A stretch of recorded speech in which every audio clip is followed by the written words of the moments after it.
Hi, welcome to Jennings Orthodontics. I'm Dr. Brad Jennings, and I'm going to take you on a little backstage tour to show you all the neat stuff I got. First thing you'll see when you walk in the office is a full-size Gene Simmons costume. This is the actual bass that he played on stage in 2010. The costume is one that I actually wore one time. I twisted my ankle 6 times, and it's hot as blazes. And so I refuse to ever wear it again. This is where it all started. When I first started collecting, I just had pictures on the wall at my old office, and it quickly grew into my large collection. It actually started with Ted Nugent. When I was a child, we owned a huge hunting store in Tennessee called Dunn's, and he called my dad and wanted to order some stuff for some of his shows when he shot a bow and arrow on stage.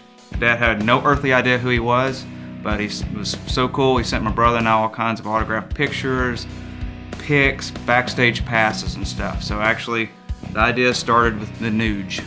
All right, next up is the actual stage monitor used by Guns N' Roses, so Axl could read the lyrics to songs and probably sometimes tell him what city he is in. All right, many of y'all remember playing this at Steak and Ale with your parents as a child. The authentic Ms. Pac-Man tabletop game. This is where all the moms can dominate their children. Kids may be good at dealing with 13 buttons, but they have no idea what to do with a joystick. Over here we have a jumpsuit from Van Halen from the 1984 tour that was owned by Eddie Van Halen. I was gonna try and wear it myself for Halloween one time. It wasn't happening. I don't know if a kid this small could fit in this thing. This is actually a pretty cool little item here. This is a guitar actually owned by Les Paul that I picked up at his estate sale after he passed away. Many don't know that the original Les Paul was this type of guitar, but he hated the shape so much he told them to remove his name from it. This eventually was called the SG, that stood for solid guitar.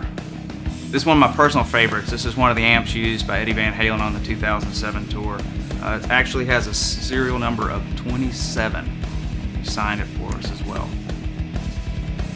Many of y'all seen this thing. It used to hang in the Rock and Roll Hall of Fame Annex in New York City. It was so cool, I couldn't even fit it in my old office, so I had to tuck it away for several years until I built this joker out. One of my all-time favorite bands, the Smashing Pumpkins, this is the snare drum used by Jimmy Chamberlain on their 20th anniversary tour. For all the metalheads out there, this is a cab guitar speaker used by the band Ministry. I bought it at an auction, and when I loaded my car, it felt kind of light.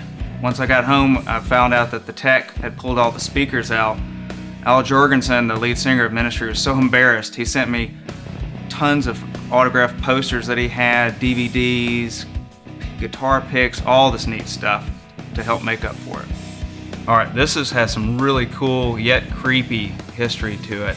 This is an Oberheim synthesizer owned by Trent Reznor of Nine Inch Nails that he used on the Down Spiral and Broken albums.